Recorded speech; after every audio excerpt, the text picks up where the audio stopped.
کل جماعتی حریت کانفرنس کے رہنماؤں نے سوپور قتل عام کے شہداء کو شاندار خراج عقیدت پیش کرتے ہوئے کہا ہے کہ بھارت کے غیر قانونی زیر قبضہ جموں کشمیر میں بگڑتی ہوئی صورتحال عالمی برادری کی فوری توجہ کی متقاضی ہے۔ بھارتی فوجیوں نے 6 جنوری 1993 کو ضلع بارامولہ کے قصبے سوپور میں اندھادھند فائرنگ کر کے 60 سے زائد شہری شہید اور 400 سے زائد دکانیں اور رہائشی مکان نذر آتش کر دیے تھے۔ متاثرہ خاندان آج تک انصاف کے منتظر ہیں، جبکہ اس گناونی جرم کے مجرم بھارتی فوجی آزاد گھوم رہے ہیں۔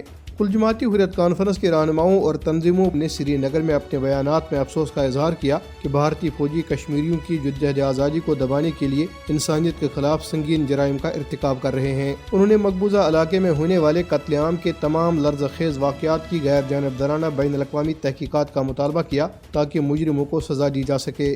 نریندر مودی کی زیر قیادت بھارتی حکومت مقبوضہ جموں کشمیر کے بے گناہ لوگوں کو تحریک آزادی سے وابستگی کی سزا دینے کے لیے ان کی جائیدادیں چھین رہی ہیں۔ مودی حکومت نے اپنے تازہ اقدام میں سری نگر کے علاقے چھان پورہ میں ایک شہری مشتاق احمد کی جائیداد ضبط کر دی۔ بھارتی حکام پہلے ہی سری نگر میں کل جماعتی حریت کانفرنس کے ہیڈ کوارٹرز اور حریت رہنماؤں اور تنظیموں کے سینکڑوں مکانات اور جائیدادیں ضبط کر چکے ہیں۔ قابض حکام نے علاقے میں کئی رہائشی مکانات، دکانیں، شاپنگ کمپلیکس اور دیگر املاک کو بھی مسمار کیا ہے۔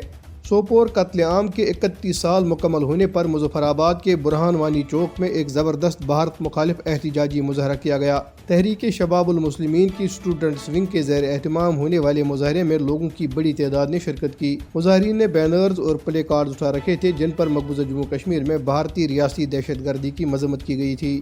واشنگٹن میں قائم ورلڈ کشمیر اویئرنیس فورم نے نیو یارک میں موبائل ٹرکوں پر بل بورڈز کے ذریعے پیغامات مشتہر کیے جن میں اقوام متحدہ سے مطالبہ کیا گیا کہ وہ جموں کشمیر کے لوگوں کو ان کا حق خود ارادی دلانے کے لیے اپنا وعدہ پورا کرے۔ یہ ٹرک گزشتہ روز 5 جنوری کو کشمیریوں کے یوم حق خود ارادیت کے موقع پہ سڑکوں پر گھومتے رہے۔